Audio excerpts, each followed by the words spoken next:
Assalamualaikum warahmatullahi wabarakatuh.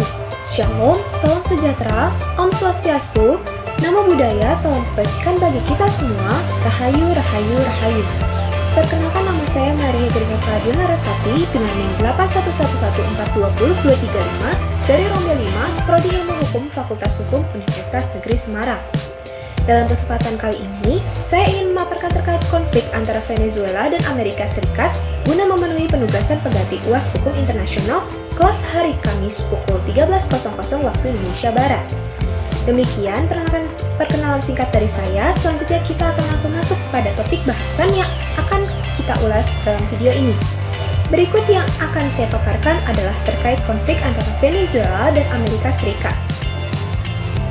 Venezuela yang memiliki nama resmi Republik Bolivarian dengan luas wilayah 916.445 km persegi merupakan sebuah negara di ujung utara Amerika Selatan yang beribu kota di Caracas.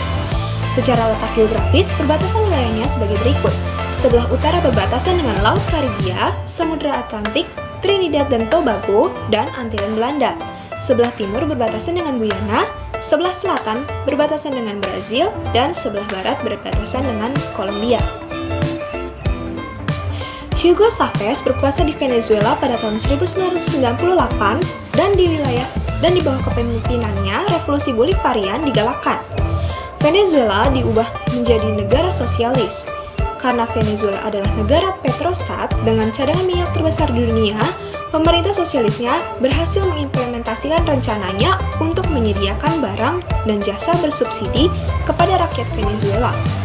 Namun, bertahun-tahun akibat adanya salah penataan ekonomi dan korupsi di bawah Chavez menyebabkan Venezuela hampir sepenuhnya bergantung pada ekspor minyak, dan jatuhnya harga minyak global pada tahun 2014 menyebabkan penurunan ekonomi yang amat cepat di negara tersebut. Setelah kematian Chavez pada tahun 2013, wakil presidennya saat itu yakni Maduro kemudian terpilih untuk menjabat sebagai presiden. Pemerintahannya berusaha mengatasi krisis ekonomi dengan mencetak uang. Namun kebijakan ini tidak mendukung ke arah perbaikan, malah mengakibatkan hiperinflasi. Dana Moneter Internasional memperkirakan inflasi bisa mencapai 10 juta persen pada tahun 2019. Pada tahun 2014, protes anti pemerintah skala besar merebak di seluruh negeri, dan pada tahun 2015, para pemilih menyatakan ketidakpuasan mereka dengan memilih majelis nasional pertama yang dikendalikan oposisi dalam 2 dekade. Ketika krisis kemanusiaan di Venezuela meningkat dan situasi politik memburuk, eksodus warga Venezuela ke negara-negara tetangga diperkirakan akan terus berlanjut. Ketegangan pada kelompok-kelompok bantuan dari pemerintah daerah untuk mendukung pengungsi dan pencari suaka dapat memperluas krisis regional. Amerika Serikat telah menyatakan minatnya dalam mengurangi krisis kemanusiaan dan mencegah destabilisasi lebih lanjut di kawasan itu.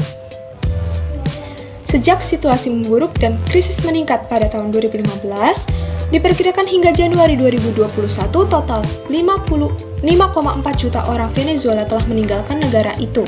Tetangga Venezuela di Amerika Latin dan Karibia menampung sekitar 3,4 juta pengungsi dengan hampir 1,7 juta di Kolombia.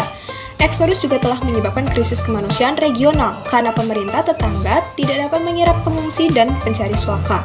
Selain itu, karena pemerintah tidak mampu menyediakan layanan sosial, rakyat Venezuela menghadapi kelangkaan parah pada makanan dan obat-obatan, serta penyebaran penyakit menular yang terus berlanjut.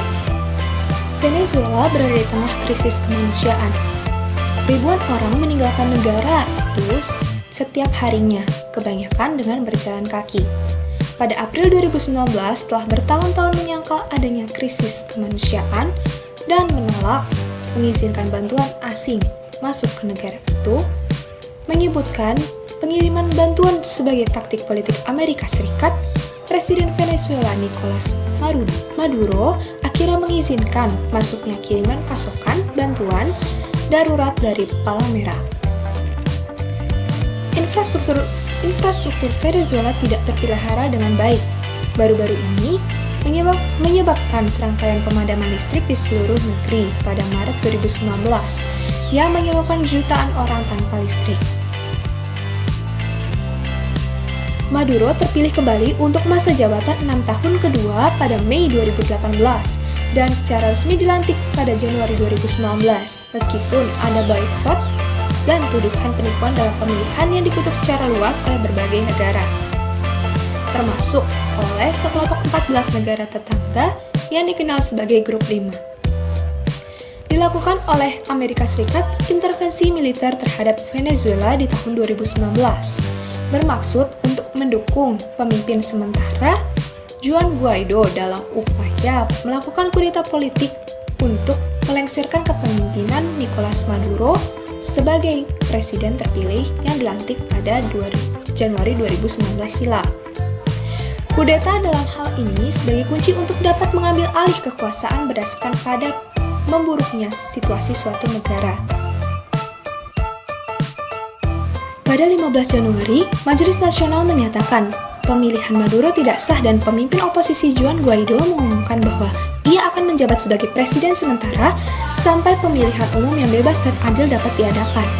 Guaido dengan cepat diakui sebagai presiden sementara oleh Amerika Serikat, Kanada, sebagian besar Uni Eropa, dan organisasi negara-negara Amerika. Namun, kudeta yang dilakukan oleh Juan Guaido mengalami kegagalan sebab Maduro tetap mendapat dukungan dari beberapa negara besar termasuk Cina, Kuba, Rusia, dan Turki. Hal ini memaksa pihak Amerika Serikat campur tangan dalam urusan intervensi militernya. Pada kasus ini, tindakan Amerika Serikat dalam melakukan tindakan intervensi ini bukan hanya dalam rangka bantuan kemanusiaan, melainkan lebih daripada kepentingan politik di mana tindakan ini disertai dengan kudeta politik terhadap presiden terpilih Venezuela yakni Nicolas Maduro. Dalam kasus Venezuela dan Amerika Serikat, tindakan intervensi Amerika Serikat dapat dibenarkan jika dalam pembatasan tindakan sesuai dengan ketentuan Pasal 2 Ayat 4 Piagam PBB.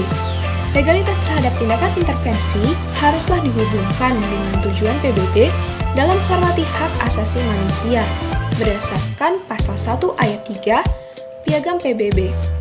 Adanya pembatasan ini diharapkan untuk membatasi tindakan sewenang-wenang suatu negara. Sehingga, jika dilakukan pada tataran intervensi terhadap kudeta negara, menyangkut persoalan kedaulatan suatu negara yang dalam kejadiannya, Venezuela sedang dilanda krisis ekonomi sehingga menyebabkan keguncangan pada sektor ekonomi dan politik. Di mana kemudian, hal ini sangat dilarang yang secara kontekstual di dalam Pasal 1 Ayat 1 Kovenan Hak Sipil dan Politik yang menyatakan semua bangsa berhak menentukan nasibnya sendiri, baik dalam status politik maupun ekonomi. Sekian pemaparan materi mengenai konflik antara Venezuela dengan Amerika Serikat. Mohon maaf apabila terdapat salah kata maupun kalimat dalam pemaparan materi tersebut. Saya Maria Genevieve Diana Rasati, pamit undur diri. Terima kasih. Wassalamualaikum warahmatullahi wabarakatuh.